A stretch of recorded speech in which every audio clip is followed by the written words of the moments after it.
Arrin në aeroport në vitin 2026, kalon bagazhin tënd përmes skanerit dhe pa prit mas, 3 oficer të rrethojnë. Nuk e kupton çfarë po ndodh, por shkaku gjendet brenda çantës tënde të dorës.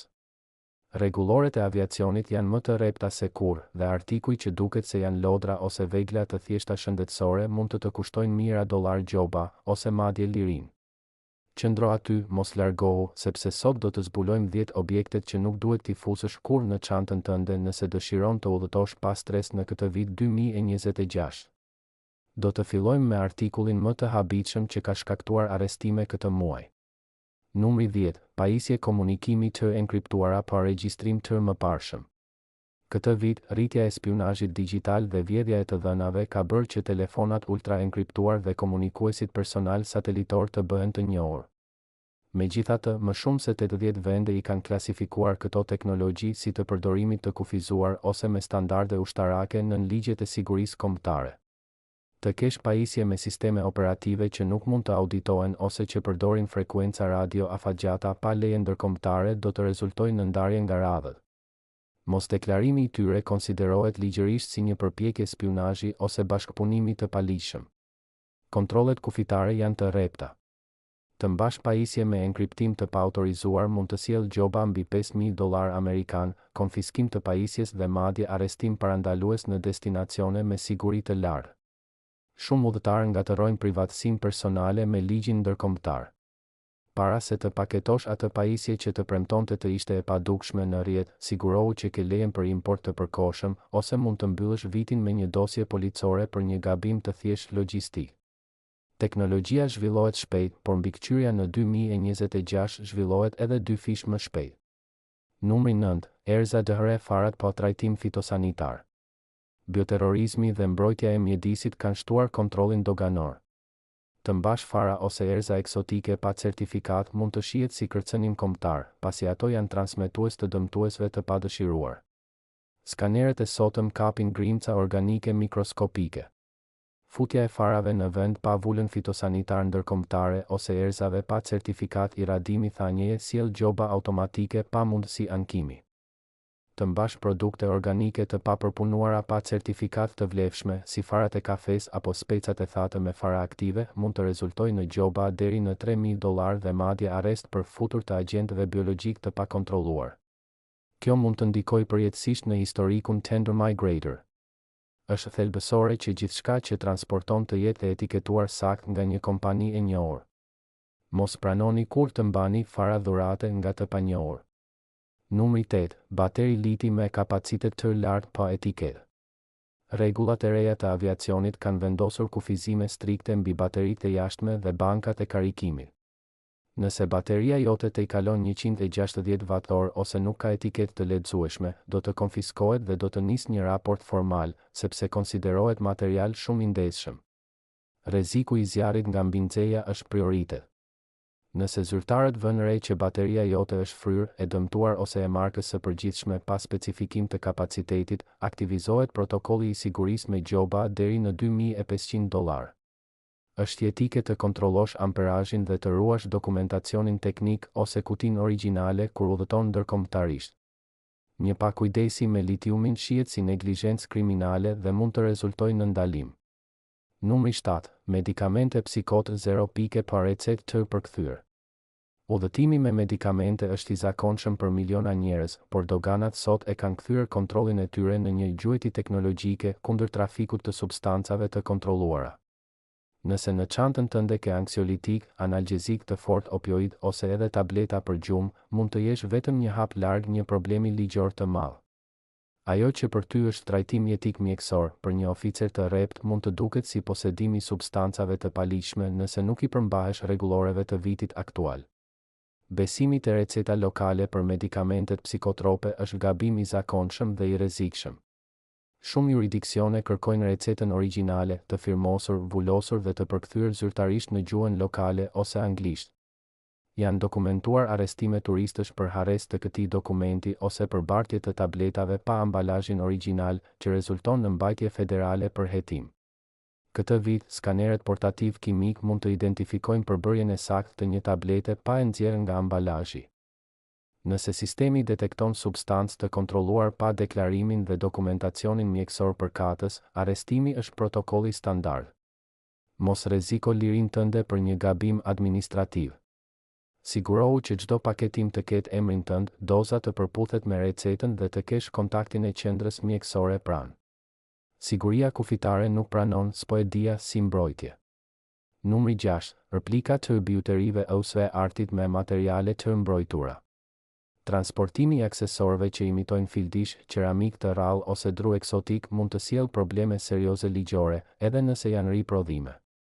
Skanerët nuk dallojnë gjithmonë imitim nga materiali origjinal. Në rast dyshimi, agjentët ndalojnë personin për kontroll parandalues. Nëse materiali është autentik dhe i mbrojtur, dënimet shkojnë deri në 5 vjet burg dhe gjoba mbi $50.000, sepse trafiku i specieve është një krim shumë i ndjekur. Kur udhëton me aksesor që imitojnë materiale eksotike, gjithmonë mbaj certifikatën e autenticitetit ose faturën ku specifikohet qartë nga çfarë është bërë artikulli. Mos lejo që një aksesor mode të shkatërrojë historikun tënd penal përgjithmonë. Numri 5. Mjete multifunksionale me sistem bllokimi. Edhe pse jemi mësuar të mbajmë vegla të vogla si thika ose pinceta në çelës, kontrolli aktual aeroportual klasifikon çdo objekt me te dhe mekanizëm bllokimi si armë të ndaluar në kabinë, pa tolerancë. Mendohu mirë mbi këtë, sepse nëse tenton të kalosh me një nga këto mjete, oficeri nuk do të kufizohet vetëm në konfiskim. Sot ngrihet një akt penal për përpjekje të futur objekte të rrezikshme në zonën sterile. Mos largo sysh nga çfarë vijon, sepse është kyç për të kuptuar si funksionojnë ligjet federale. Kontrolli nuk pranon justifikimin "më harroi ta hiqja nga xhepi". Në vend të një udhëtimi të qetë, mund të përfundosh në një intervistë të ashpër dhe gjobë që shkatëron buxhetin tënd. Nëse duhet të mbash mjete, rruga e vetme ligjore është t'i regjistrosh në valixhen që shkon në depo, përndryshe rreziku i arrestimit është real në çdo terminal. Një pakujdesi me një vegël xhepi mund të të kthejë menjëherë në të dyshuar për siguri. Numri 4. Dron me teknologji transmetimi afatgjat. Nëse je krijues përmbajtjesh, kushto vëmendje specifikimeve të pajisjes. Dronët rekreativ janë të zakonshëm, por ata me frekuenca pa leje ose teknologji transmetimi afatgjat konfiskohen menjëherë dhe ka arrestim. Shumë vende kanë shpallur zona ekskluzive për siguri kombëtare dhe të mbash pajisjen pa leje importi interpretohet si përpjekje spionazhi industrial ose ushtarak. Mos e injoro këtë, sepse rikuperimi i një pajisjeje konfiskuar është pothuajse i pamundur dhe gjobat mund të tejkalojnë 10 herë vlerën e aparatit. Autoritetet sot kontrollojnë jo vetëm madhësinë, por edhe kapacitetin e dronit për të ndërhyrë në sistemet e komunikimit zyrtar. Verifiko gjithmonë rregulloret e vendit të destinacionit dhe merr licencat e nevojshme. Një fluturim argëtues mund të kthehet në një makt ligjor nëse teknologjia jote konsiderohet vegël survejimi e paautorizuar. Numri 3. Para në cash të padeklaruara në kriptomoneda fizike. Sot ekzistojnë portofol hardware që duken si memorie USB. Megjithatë, doganat tani kanë pajisje që i zbulojnë dhe mund të kërkojnë deklarimin e vlerës. Nëse mban më shumë se $10.000 në kriptomoneda fizike pa deklarim kur hyn ose del nga vendi, po shkel ligjin ndërkombëtar për pastrim parash. Kujdes, sepse dënimi përfshin humbjen totale të fondeve dhe fillimin e një procesi penal. Transparenca financiare është rregulli i artë në vitin 2026. Mos rreziko kursimet për të qenë diskret. Teknologjia e kontrollit kufitar është shumë më e avancuar se ç'mendon. Numri 2. Pajisje me shok elektrik ose gazë djegës të maskuar. Industria e sigurisë personale ka krijuar llamba që janë në fakt taser ose buzëkuqe që hedhin gaz djegës. Të mbash këto në çantën e dorës është rrugë e shpejtë drejt burgut të aeroportit. Nuk ka rëndësi nëse ke leje mbajtjeje në qytetin tënd, në nivel federal dhe ajror, këto konsiderohen artikuj shumë të rrezikshëm dhe armë të ndaluara. Mos e humb sysh këtë, skanerët aktual detektojnë përbërjen kimike të gazit dhe burimin e energjisë së taserit menjëherë. Arrestimi është i menjëhershëm dhe akuza zakonisht është posedim armësh zjarri ose të ngjashme në zonë të kufizuar. Për ty është mbrojtje personale, për ligjin është kërcënim terrorist. Numri 1. Dokumentacion falso ose i modifikuar i shëndetit digjital. Në botën e sotme, identiteti digjital është i shenjtë dhe manipulimi i tij dënohet me rreptësi ekstreme. Të përpiqesh të përdorësh një certifikat shëndeti, test laboratori ose çdo dokument udhëtimi që është modifikuar digjitalisht për të shmangur kërkesat e hyrjes është një krim federal i rëndë.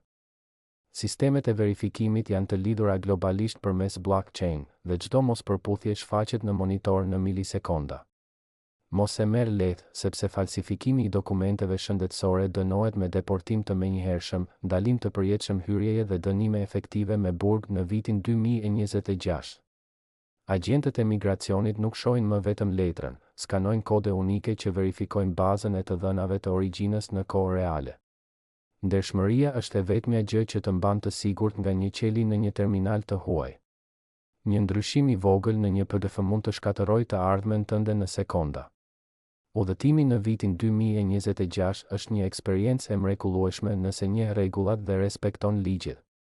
Kujdesu gjithmonë të kontrollosh bagazhin tënd 2 herë dhe të verifikosh ligjet lokale të destinacionit për të pasur vetëm kujtime të mira dhe jo probleme ligjore. Shpresojmë që kjo informacion t'ju jetë shumë i dobishëm për fluturimet e ardhshme.